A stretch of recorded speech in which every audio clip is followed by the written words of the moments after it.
Okay, we understand that, this cap and trade program has been controversial from the beginning. And it's not just been controversial with like the oil industry or businesses, but it's been controversial with climate activists and environmental justice activists who have really questioned whether this is the best way to meet the needs of the frontline communities, which have been so heavily impacted in such an outsized way by the way we generate and use energy and all kinds of other polluting processes. Some have opposed it from the beginning, and that these discussions and arguments are still going on. So we definitely wanted to hear directly from the environmental justice community. So our first speaker, you've just heard John and Severin refer to this study. You've already been anticipated. Dr. Lara Cushing, who is an assistant, let me get her title correct, assistant professor of health and environment at San Francisco State. And she's also a member of a group, the UC Berkeley Energy and Resources Group, which is producing working papers, taking a look at things like the impact of cap and trade on heavily polluted communities. What is it doing? So she's going to share with us the results of the latest study. After she speaks, we're going to have Roger Lin, who is the staff attorney with the Communities for a Better Environment.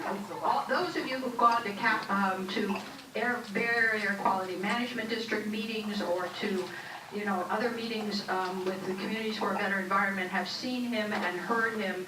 His eloquence and passion really stands out, at least to me.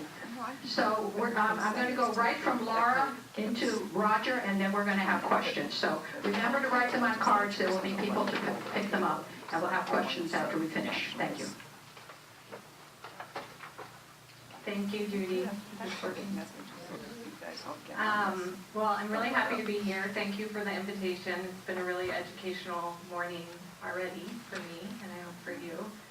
I'm going to go over this report, as was mentioned, some dry stuff, and then I'll leave the passion and enthusiasm to Roger.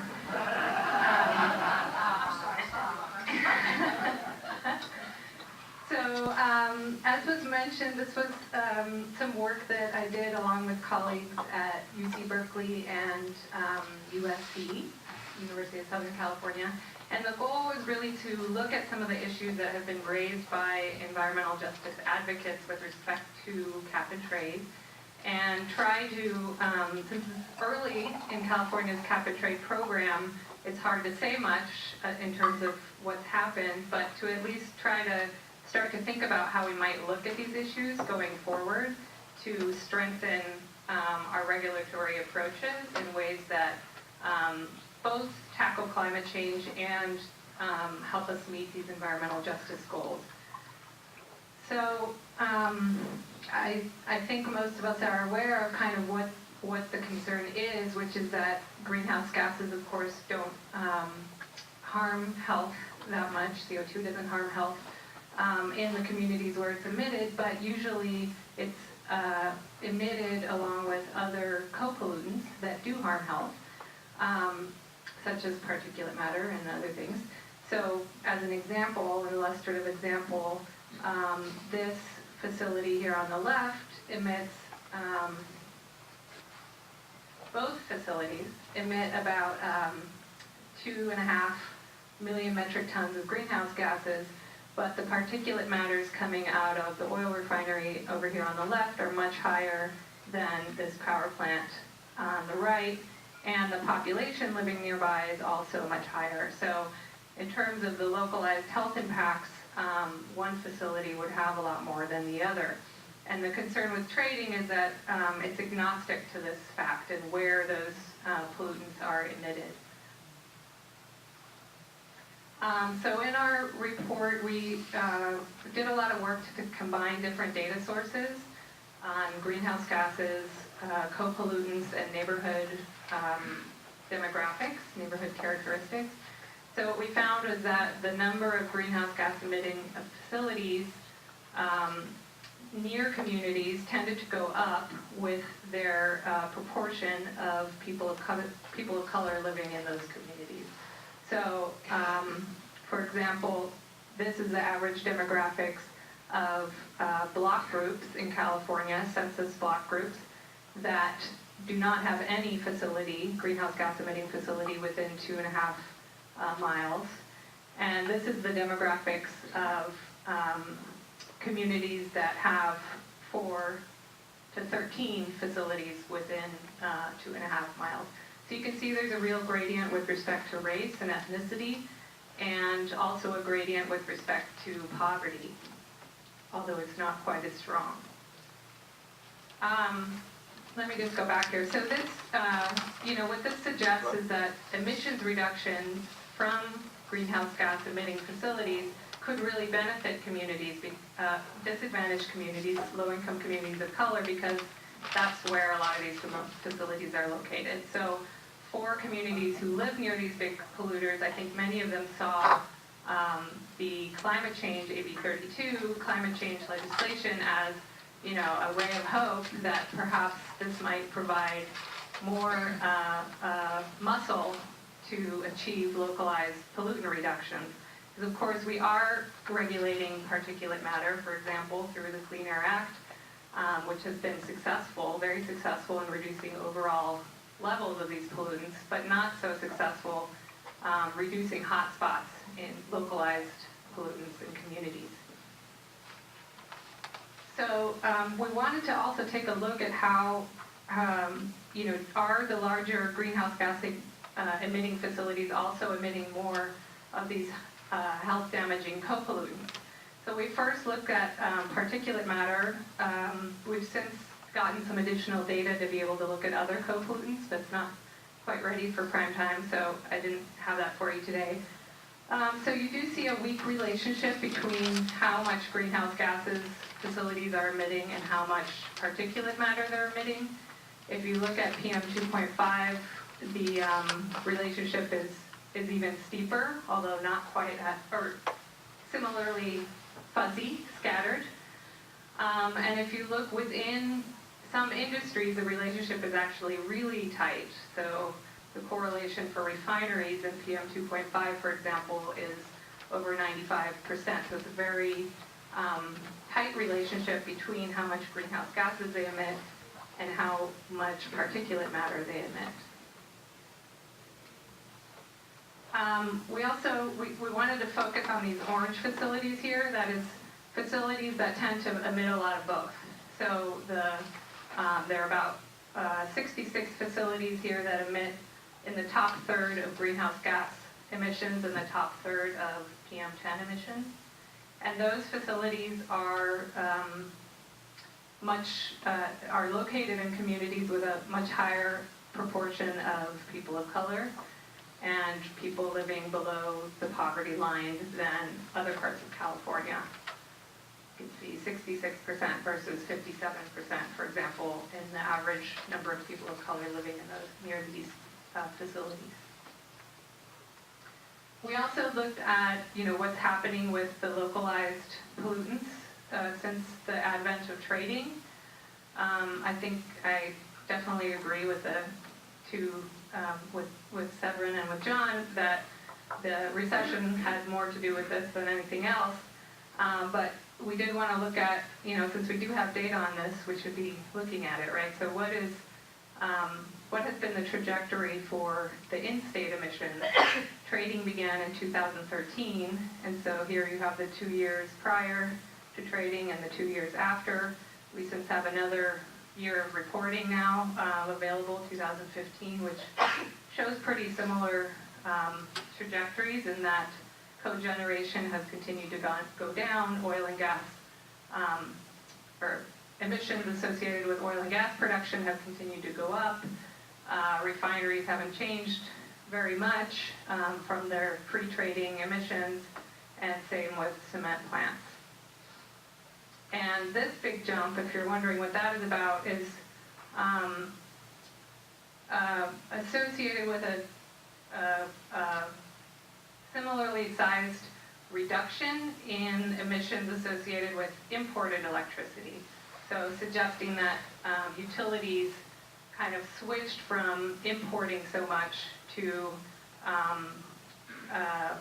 producing more within state potentially, or maybe doing some of this reshuffling that was mentioned about where they're counting their emissions, because our in-state electricity generation tends to be a lot cleaner than what's happening out of state. We also wanted to look at what was going on with the offsets. The offsets, each company can only submit 8% of their compliance obligation in the form of offsets. But if you look at how much the cap goes down every year, it's 2 to 3%. So what that means is basically all of the reductions could come through in the form of offsets. So it's not surprising that you wouldn't see changes in localized greenhouse gas emissions within the state, since that's sort of the setup of the program.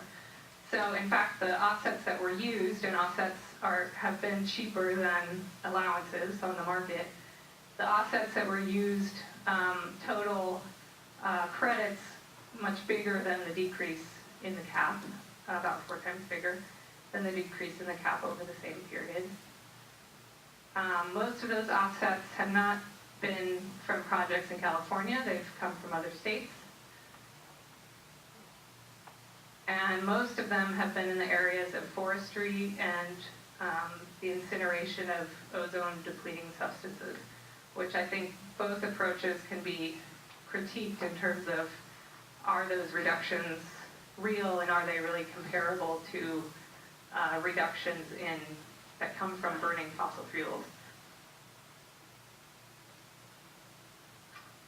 So, in summary, what we found was that regulated facilities, including those orange-colored biggest emitters, are disproportionately located in neighborhoods with higher proportions of residents of color and residents living in poverty, which was really not a surprise given all that we know about environmental justice and the distribution of pollution here in the state and in the whole nation. But what this suggests is that communities living near these facilities have a lot at stake and could see a lot of benefits if we were to actually reduce emissions here in California. So public health and equity co-benefits of cap and trade could be enhanced if there were more emissions reductions among these larger emitting facilities that are located in disadvantaged communities. In-state greenhouse gas emissions have not drastically decreased, and in fact have increased for several industry sectors since the advent of the program. And the highest emitting facilities are the ones that are much more likely to use offset projects to meet their compliance obligations. So the top 10 users of offsets account for about 36% of the greenhouse gas emissions that are regulated under the program, and they used over 60% of the offsets that were used. Which is, again, not surprising because the price is cheaper. So if you're emitting a lot of greenhouse gases, you probably want to figure out how to pay for it in the cheapest way possible, and you invest to figure out how to buy these offsets. And the other lesson that we learned was that it was really labor-intensive to actually link these data sets. And so, like I said, one of our goals was to kind of suggest ways that we may want to evaluate programs like this going forward for their environmental equity aspects. And collecting data in a different way would really help with that. So it's hard to do this work with a lack of good quality, publicly accessible data. These different data sets don't currently talk to each other. So going forward, we could do a lot by requiring that the reporting requirements are approved and are harmonized. And I think AB 197, it may potentially help with this. So I'm going to leave it there, I think. Yep, I'm going to leave it there. And happy to take questions. Or are we waiting to the end? Okay.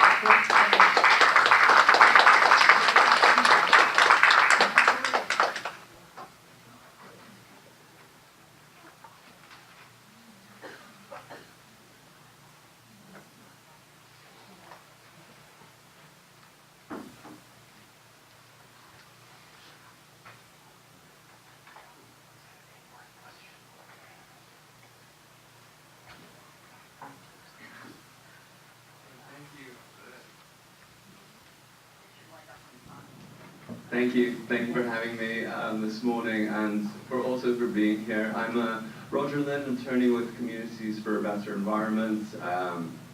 Communities for a Better Environment, for those who don't know, we're an environmental justice movement building organization. We've been around for about 35 years, and we have offices, we're organizing communities in Richmond, East Oakland, Huntington Park, and Wilmington. Because of our focus in Wilmington and Richmond, which are home to 11? 10? I'll get that number right later. But several refineries, and actually California is the biggest refining center on the West Coast. In Northern California, in Contra Costa County, we're the second biggest. Los Angeles County with Wilmington, the refineries around Wilmington and Carson, that is the first biggest. So I don't know how much passion and excitement I'm going to try and convey today, because I am going to dive heavily into the science of things, especially about different oils and new developments out there that have big implications for climate justice issues. Pictured here is Alberta in Canada. And I think you can all guess that is the extraction of tar sands. So throughout this talk, I want folks to think about two things, like the very, very obvious climate implications of these activities, but also the local impacts of these activities, which may not have climate implications as well. But with extraction, this is an extreme example. We can also think of in Kern County, where there are fracking operations literally from here to that wall away from an elementary school. And then from the extraction, then we have transportation. Does anyone see the resolution's terrible. There are no pipelines in this picture. If there are no pipelines, how are we going to get this stuff over to the refineries? Trains? Trucks? Dakota Access Pipeline? Yeah, Keystone, again, new pipeline, ships as well. All of those massive greenhouse gas implications, but then also remember the local impact side with the trains, for example, the exploding rail cars, and rail line communities, as we call them, also majority low-income people of color, folks who live right next to the rail tracks. Then we get to the refineries, which we'll talk about more, and then obviously consumption. So just thinking about that whole life cycle from the extraction, to the transportation, to the refining, and then also finally the consumption, and obviously the consumption with mobile sources, biggest source of GHGs. This is a close-up of our friend tar sands. As you can see, I'm sure most of you have seen something like this, but for those who haven't, I just want to emphasize how thick, and it's not what you traditionally think as is the flowing oil that those dairy rigs go off. It's very, very dense. These two diagrams, I told you this was going to get a little heavy on science. So these two diagrams represent the two refineries processing, one on the top, one on the bottom, refinery A, refinery B. They're processing exactly the same amount of crude. So this gets to the production side of things we're talking about, where we don't want to affect production of refineries. These two are processing exactly the same. The difference is refinery A on the top is processing conventional crude. And when I say conventional crude, I mean not the new stuff, like the tar sands, the Bakken, the things that's going to go down DAPL and everything. Not the new stuff, the stuff that historically has been refined in California. That's going through refinery A. The new stuff, like the tar sands, the very, very heavy stuff, going through refinery B. There are three processes, and this is super oversimplifying refineries, and I see at least 3 engineers in here that I know, so please don't mock me. But there are 3 basic processes in refineries. The first one is distillation, which is just really heating up the oil, getting it very, very hot, and then different amounts of oil go out depending on what temperature. Traditionally, the second process, aggressive processing, that's when heating it up alone doesn't do enough. You need more aggressive processing to break it down even further prior to product finishing, getting it ready for commercial sale. The aggressive processing is intense combustion processes, as is the initial distillation process. But this is like super intense combustion, really trying to break down what this high temperature thing can't do. So because the lower quality crude, remember that big thick clump, because it's so thick compared to the conventional stuff, you need more of the second process for it to be broken down for product finishing. The product finishing can only finish a certain type of product. To get there, you need, again, more aggressive processing. Because of that more aggressive processing needed, you need more combustion. If you're doing more combustion, and again, remember, this is the same amounts of oil, the same volume. Because you're doing more combustion, and this is work that's been peer-reviewed done by our scientists with also other folks from NRDC, I believe. And on the vertical axis, we have greenhouse gas emission observations. The horizontal axis based on those same predictions based on oil quality, in this case measured by density and sulfur content. But again, remember the density, the thickness of that oil. And there's practically a one-to-one correlation. So the thicker the oil, the bigger the greenhouse gas impact. This just represents, this chart was made in 2008. Back in 2008, this was the greenhouse gas footprint, if you will, or carbon footprint from conventional oils. If we go all the way to refineries doing all tar sands, so all the refineries working harder and harder to process that thicker stuff, the greenhouse gas prediction is much, much higher. And this is based on 2008 data, so there's probably newer stuff out there. But this gives you an idea of almost tripling in greenhouse gas impact if we go to all these new unconventional oils. This is one example from one of the refineries in California, Phillips 66. It has two refinery projects right now, one in Los Angeles, one in San Francisco. The San Francisco one is split between Rodeo and Santa Maria, literally linked by a 200-mile pipeline, but they call it the San Francisco refinery. And this shows their plans to get the Canadian crudes down and also the Bakken stuff. And this is just one refinery. We also have similar slides, and this is the refineries telling their investors this is what they plan on doing. We also have similar ones under penalty of perjury sworn to the Securities Exchange Commission from Tesoro and Chevron that that's what they want to do. So we know that the refineries want this because they're telling their shareholders that that's what's going to happen. And not only that, I think I also see some folks in here who are very familiar with several of the expansion projects around. Pretty much every refinery in California has recently been permitted for an expansion to handle these lower quality, the thicker tar sand stuff, because your traditional refinery, it's going to need some modifications to handle that thicker stuff. Think about it as driving a car, and suddenly you can only put diesel in your car. You're going to need to do something to your car. Every single refinery in the relative recent and currently have done those modifications. Or planning to. Co-pollutants. Lara's presentation was much better than this feeble slide. So you all know about the co-pollutants, toxics, particulate matter. Here's a list of the not so popular ones. Like we've heard particulate matter, benzene, VTEX.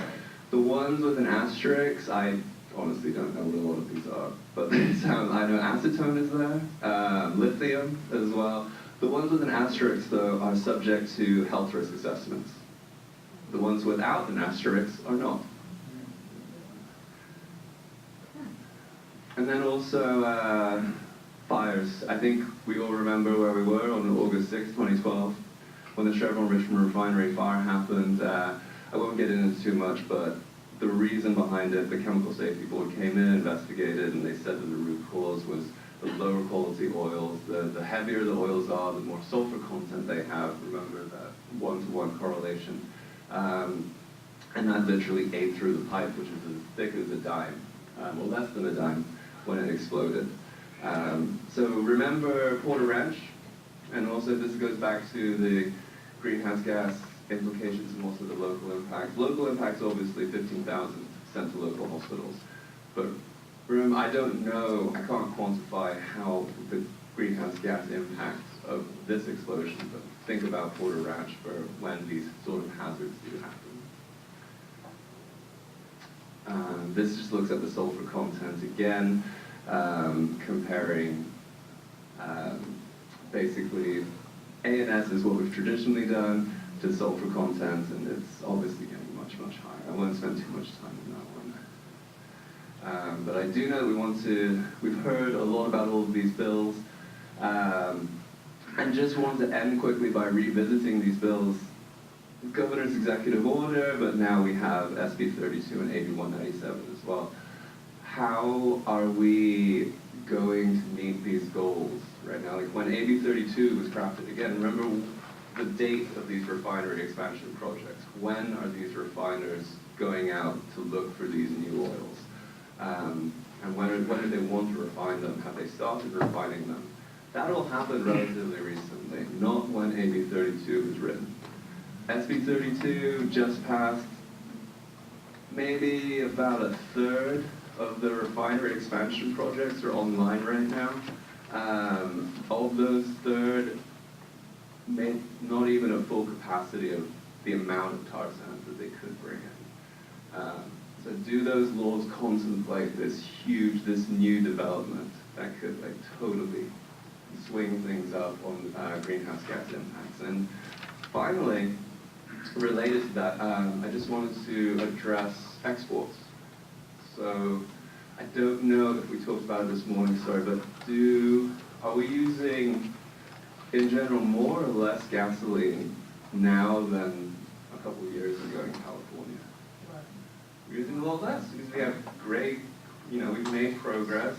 There are lots of there are electric vehicles on the road. The low carbon fuel standard prevents us from using these very, very carbon intensive oils here.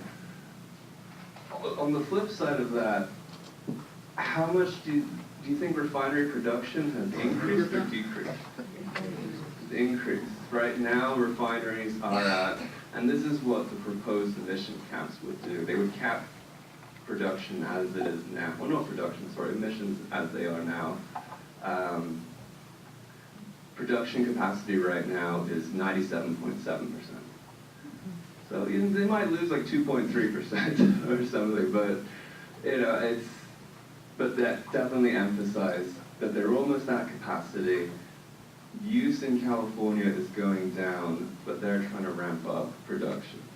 So what are they doing with that stuff? It's being exported.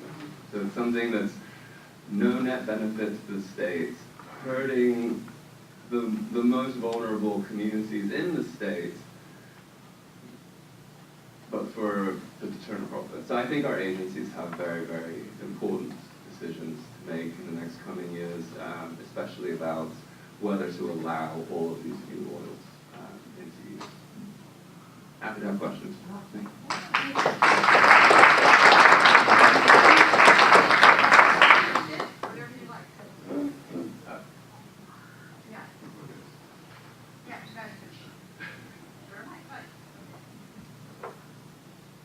Okay, questions. How are the current depressed oil prices affecting the tar sands production? Either of you have any idea about that? I don't know. I do know that there is, I recently saw from the international conference, was it? But anyway, there's a federal tax exemption right now for oil refiners that if the refiners source their oil from, what does it say? Does it say Alberta? Or it says the oil sands. It has language that's definitely tar sands, but then it's a tax exemption, and that's from the federal government. Tax exemption, yes. And I believe it was on the table. I don't know if it's definitely in place, but with the new administration coming in, you know, who knows what's going to happen with that one. But I don't know the exact answer, but I do know that tar sands and the Bakken and all these other fuels, in addition, the reason the refiners, and I did not mention this before, sorry, but the reason the refiners are going to those new oils, in addition to California running out, is because they're cheaper. They're cheaper because they're, like that first picture around Alberta, they're totally stranded where they are. The refiners or the other companies need to come in and build different infrastructure in order to get them. But they are cheaper oils in general, and with this tax exemption, will be even more cost-effective for refiners to go after. Okay, I think this is for Laura. How is emission monitoring done to keep track of the impacts on fence-lined communities? Is it done well? Does more need to be done? I think John might know more about this than I do, but from my experience working with the data that I've been working with, the local air quality districts require reporting from facilities on the health damaging co-pollutants, but not any more frequently than every 4 years unless there's been a change. And so there's not actually annual emissions estimates available for facility level emissions. There is fence line monitoring happening at some of the facilities here in the Bay Area, for example, in the refineries. But as in terms of emissions reporting for the state requirements, it's not as, the greenhouse gases emissions do have to be reported every year, but the co-pollutants do not. Okay, to what extent are the revenues from cap and trade helpful for disadvantaged communities? That part of the program.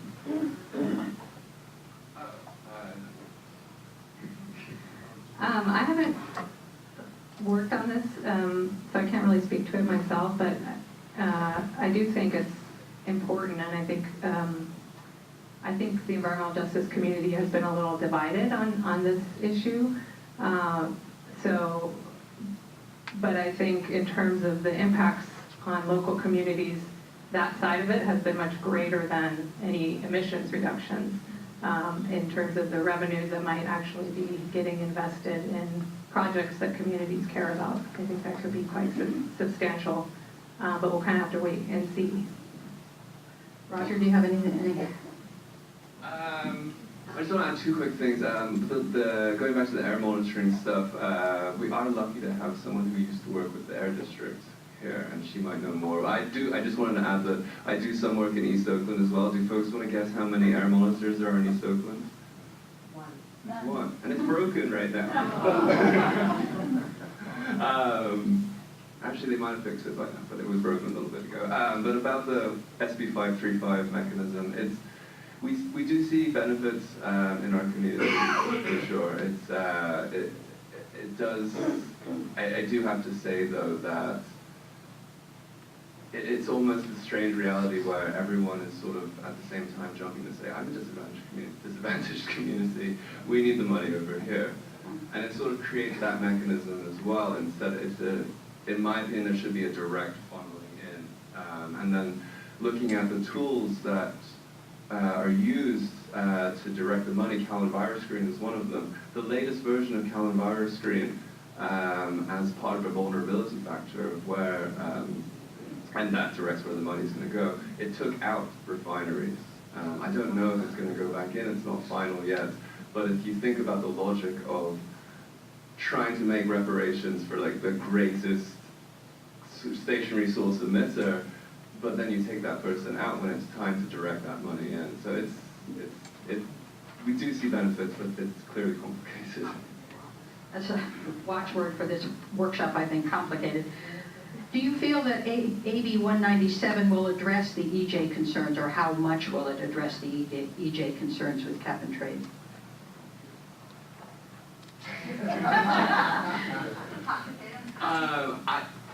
with the emission caps the very, very popular emission caps today, it will be, I believe, a first test run for AB 197. Not necessarily for CARB's action, but whether AB 197 stands for the legislature's acknowledgement of this gap, to take your article's punchline, and how the gap could be even bigger if we do go to all of these new ones. Okay, I think this might be for Lara. Why do you think the health implications of toxic emissions do not produce more public outrage?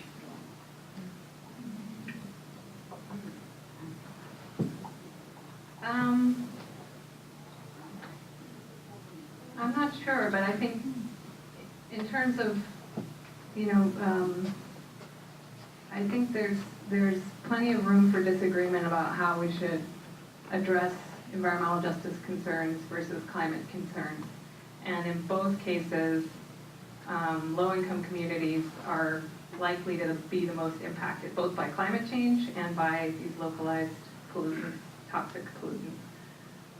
So they have a lot to gain from us making smart decisions. And I don't pretend to have all the answers, but I do think that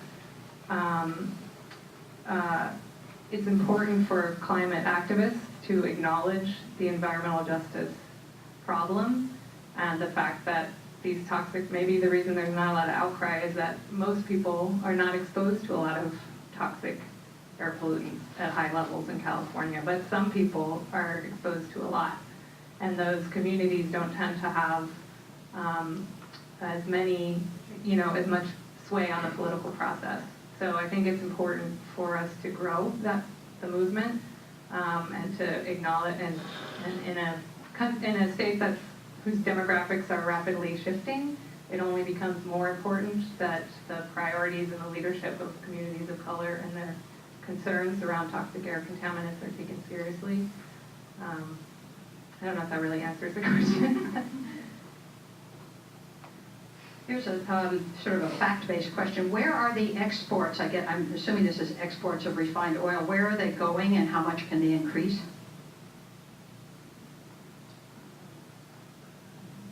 I don't know where they're going. I believe that would be sensitive information, trade secret information for the refiners. I don't know.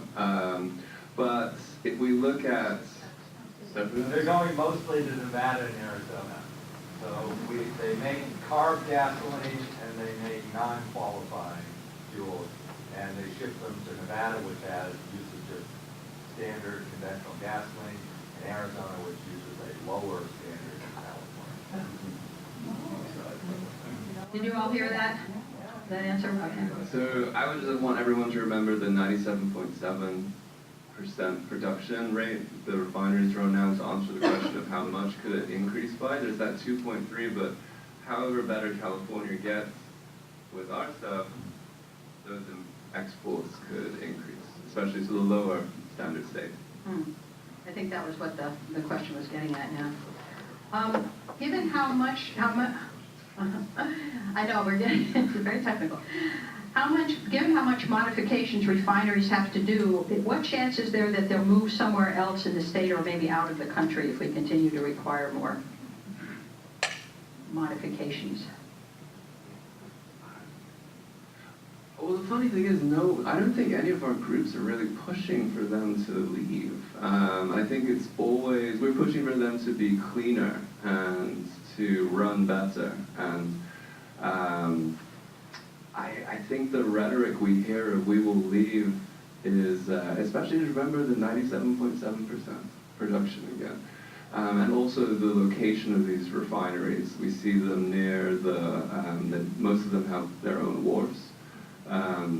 Where they are right now is perfect prime real estate for them. So they're probably not going anywhere. I can't see them going anywhere. And one big thing that we always look at is, and I think a lot of us in this room are aware of, is the just transition. Like, we want to take those workers whatever renewable energy future we want to go to, we want to bring the current workers at the refinery along with us. So we have this bigger plan of, change, not just a close them, don't worry about all of these products that we have. It's just, that's, it's not realistic. It's, we have to have that transition.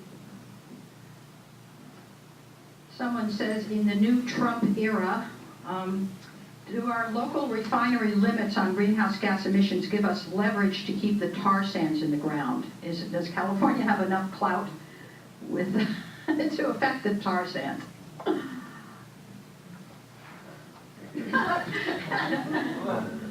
It's permitted to say, I don't know, Well, for us, we do know that the emission caps proposal that we have would affect it in the Bay Area, for sure. Whether other air districts, and there are 2 other air districts that also have refineries, the South Coast Air Quality Management District and the San Joaquin Air Pollution Control District.